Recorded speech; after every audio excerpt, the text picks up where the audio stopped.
got the Oscar, I got the Emmy, I got the 2 Tonys. I've done Broadway, I've done off-Broadway, I've done TV, I've done film, I've done all of it. I have a career that's probably comparable to Meryl Streep, Julianne Moore, Sigourney Weaver. They all came out of Yale. They came out of Juilliard. They came out of NYU. They had the same path as me. And yet, I am nowhere near them. Not as far as money, not as far as job opportunities, nowhere close to it. Phone and people say, you're a black Meryl Streep. You are, and we love you. We love you. There is no one like you. Okay, then if there's no one like me, you think I'm that, you pay me what I'm worth. Hi, it's Nikki B on the scene, and welcome back to my channel. If you are new, please hit that subscribe button so you don't miss another beat with me. So we are talking about Taraji P. Henson and her entire press tour about her opening up about not receiving the pay that she deserves, having to work twice as hard, triple times in order to have some sort of value in the industry, having to compete constantly with other people who don't look like her, being told numerous times that she does not look Hollywood enough, or that she just, she's pretty, but she's edgy, like it's not Hollywood. She talks about her experiences, and she keeps it real. She even says to this day, not necessarily she says she's struggling, but she still have to fight. She's just tired. She doesn't want to have to keep working. Like, when would the and not necessarily, it is not to say that she wants to stop working and just, don't work at all and get all these types of accolades or anything. What she's saying is that, when is that journey going to stop for her? When will she get the time to not have to fight anymore? That's basically what she's talking about. And I watched multiple interviews with her. I actually love Taraji P. Henson. I think she's a phenomenal actress. I love seeing her on the screen. I was actually first introduced to her when I watched Baby Boy, and that was like years ago. And then I also rewatched it again in my adult years. I'm like, yeah, this movie's really not that bad. But story-wise, but the acting in it was amazing from a lot of people that was a part of it. But I was introduced to her. That was what I saw her first in, and then eventually, she was in her Tyler Perry movies, and then she was also a part of The Empire. That's when I was like, yeah, this woman knows how to act. And she was just in a number of films and TV shows. I was like, yeah, this woman, she knows what she's doing. Other than that, she's been going on these interviews because, as you guys know, The Color Purple is on its way to be released into theaters. They doing the whole press tour for it. Everyone's giving their experiences about working on a film and what they had to go through, blah, blah, blah. She's just been really vocal about how it is just to be a working actor and what you have to deal with, and how it's not always peaches and cream. What people fail to realize is that somebody like us, me and you, we could look at them and be like, wow, they made it. Because the perception of what we see is that they're happy, they look like they got money, they get themselves put together, everything looks super great.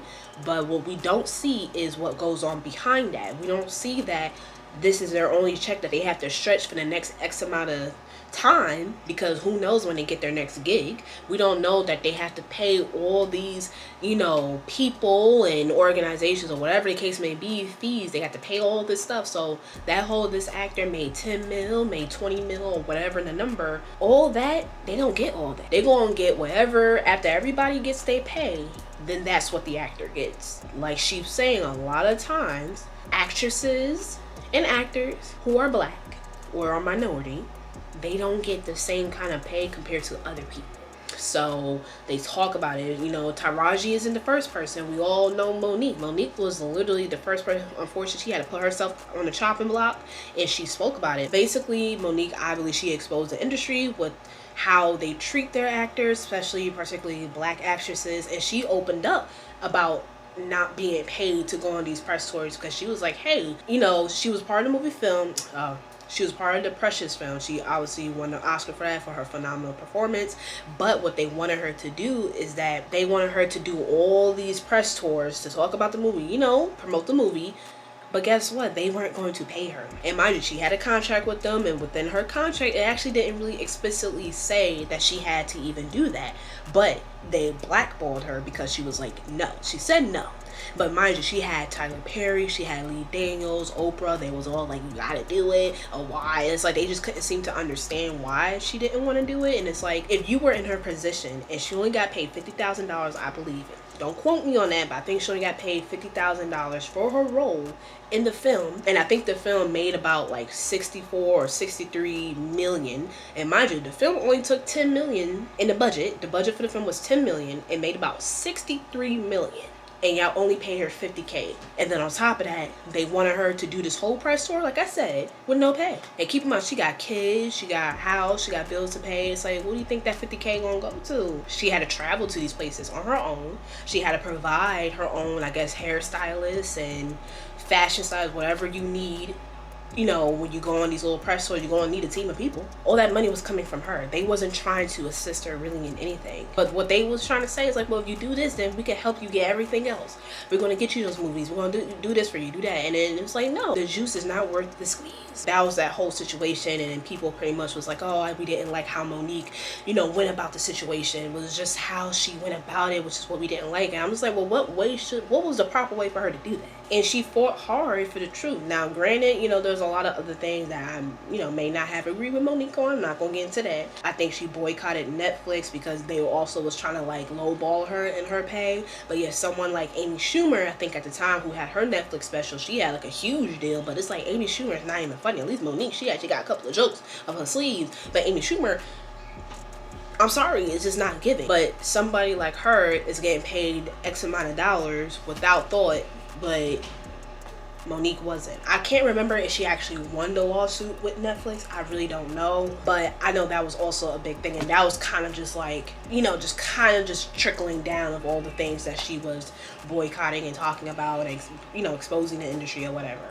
But it just kind of segues into Taraji and even Beyonce, because I watched the Beyonce film, and even there are certain aspects in the film that Beyonce talks about how having, no matter what level you are at, you still, as a black woman, you still have to fight for what you believe in. You still have to fight for yourself. You still have to fight for everything that you say. You still have to constantly prove your worth to people, to make people see you as a human. I hear people go, you work a lot. Yeah. Well, have to. The math ain't mathing. Big bills come with what we do. Yes. We don't do this alone. The fact that we're up, here's a whole entire team behind us. Right. So when you hear someone saying, oh, such and such made $10 million, no, that's not, that didn't make it to their account.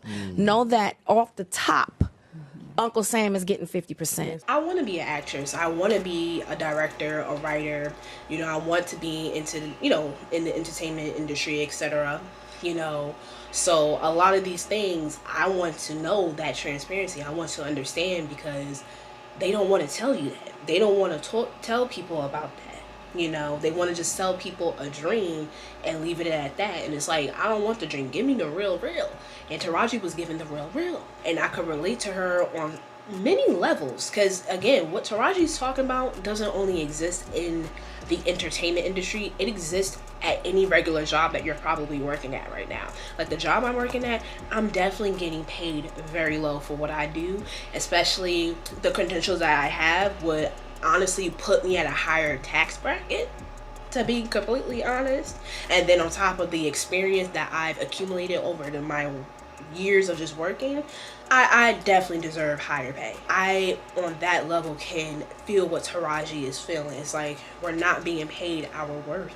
But yet somehow they will tell us, oh, you're great, you're awesome, you deserve it, you deserve that. So I'm just like, well, where is it? And it's not only Taraji saying that. Viola Davis, she talks about it. She talks about how she gets told all the time, you're like the Black Meryl Streep, which honestly speaking is not really a good compliment. I think it's a backhanded compliment, to be honest. And there's no shade to Meryl Streep, because I actually love Meryl Streep. I love her acting as well. And I think she's a cool person. But it's a backhanded compliment, in my opinion. And then she says, well, if I am the Black Meryl Streep, and if I'm so good, then why am I not being paid like I am that good? Taraji, like Monique, and like Beyonce, and even though Beyonce is in a different, you know, aspect of the industry, just the whole idea of these women and other women like them, they have to fight constantly for their worth. And the question is why? But we know why.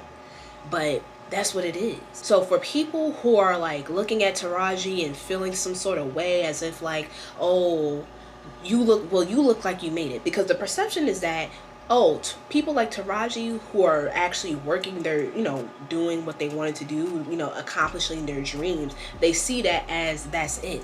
Well, you're already there, so you have nothing to complain about. And it's like, no, Taraji has everything to complain about, because again, she's in this space so she can actually have, make it easier for people like me to get into those spaces. But the fact that she's there and she's still struggling says a lot that the industry has so much to work on.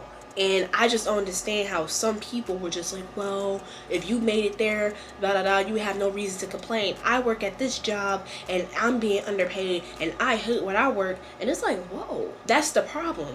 You are choosing to work at a job that you hate. Taraji never said she hated her job. She just hates the politics around it. She hates that she has to fight for her work. She hates that every time she gets inside, she gets a gig or whatever, she has to negotiate her contracts, because it's either somebody don't want to pay her that much, or she might have to go a little lower, because again, she still needs a job. She still has to get paid. So she can't turn down every single project. So she constantly has to rework and do her contract. So for people who are complaining that Taraji is complaining and think that she has no right to complain is beyond me. I think she has every right to complain. And I think we need to know these things, because again, there's people like me, there's people like you who want to know the business side of theater, because I feel like that's such a lost conversation. It's like they tell us about, getting the agents, getting the managers, and even then, very, very slightly that they even talk to us about. I think in all of my education of theater, I probably learned about this much about how to look for an agent, how to look for a manager, what percentage do they take when you make money. It's about this much. Most of what I've learned was how to perform on stage, how to read a play, how to write a play, how to act, how to read a monologue, how to figure, what's the beats, this and that. You know what I'm saying? I learned about the given circumstance. That's what I mainly learned, but they don't teach you the business side. It's just designed for people who love theater, who wants to be a part of the community, and then it's up to you as the individual to take what you learn and try to make it into something. I don't regret my education at all. I met amazing people. I had amazing professors all throughout, and some of them I still keep in contact today, which I'm very grateful for. But again, they don't teach you the business side. You gotta do a lot of research on your own. And again, that's why I love Taraji, because she's letting us know, and I think she could serve as a great mentor to a lot of people, because I'm like, we need to know these things. We need to know, because at the end of the day, as great as it may be to be on screen, to be in a play, stage play or whatever, is great. But there's a lot of sacrifices. There is a lot of having to accept certain projects that you probably don't even want to do. It's like, it's so much that goes into that people just don't talk about, and we need to know about it. And also, when you do win an Oscar or just any major award, it's kind of expected for opportunities, because you would think more people want to work with you. It's like, all right, Oscar winning person, wow, we gotta work with her. We gotta make sure she's in our project, because again, you're kind of an influencer now. If you really think about it, you're kind of an influencer now, so you would think more companies will want to work with you. But that doesn't happen. It doesn't always lead to financial gain. For someone like Viola, who is an EGOT winner, she is still trying to find work. She is still trying to negotiate her contracts. She is still fighting this fight, just like Taraji. Taraji said the best thing that she done was to fire her entire team after Empire, because they weren't doing what they were supposed to do, especially at the time when Empire was very popular, before all the scandals and stuff like that. She was doing her thing. She was a very popular character. Everybody loved her. This character was like a fashionista. She was in the thing. It's like there's so many avenues that she could have went to in terms of being commercialized. She could have been part of perfume commercials. She could have been part of fashion commercial. I don't know, maybe doing fashion shows or something. She could have been part of something. But they dropped the ball on her, because again, they was writing literally the coattails off of her Cookie character and left it at that. And then they just somehow expected her to just get another big deal. And it's like, no, you guys actually have to do the work. I just think Taraji has a very good head on her shoulders. I just hope she stays protected in this industry. And especially with the whole beef where Oprah and Taraji, it's like, listen, me personally, I just think it's strictly business. I don't really think she hates Oprah or anything like that. I don't think it's on that level. And same thing with Oprah, I don't think she dislikes Taraji or hate her or anything. I just think it's just strictly business, just cordial. Because after it's done, we probably ain't gonna see no other picture with them together, or even they probably won't even be in the same room. And if they don't like each other, they don't like each other. I mean, we kind of know how, you know, some things about Oprah, I ain't gonna mention it, but there's some things about Oprah I'm just like, I'm kind of looking at it sideways, and other people involved with Oprah. Again, I'm not gonna mention it on this channel because I ain't really too big on the little T channel or nothing like that. But yeah, there's some things I'm just like, alright, Oprah, alright. I hope you guys probably learned a little something from this video. You know, anything when it comes to acting, and especially my favorite actors, well, I'm gonna talk about it. I hope you guys enjoyed the video, and I will be back again with another one.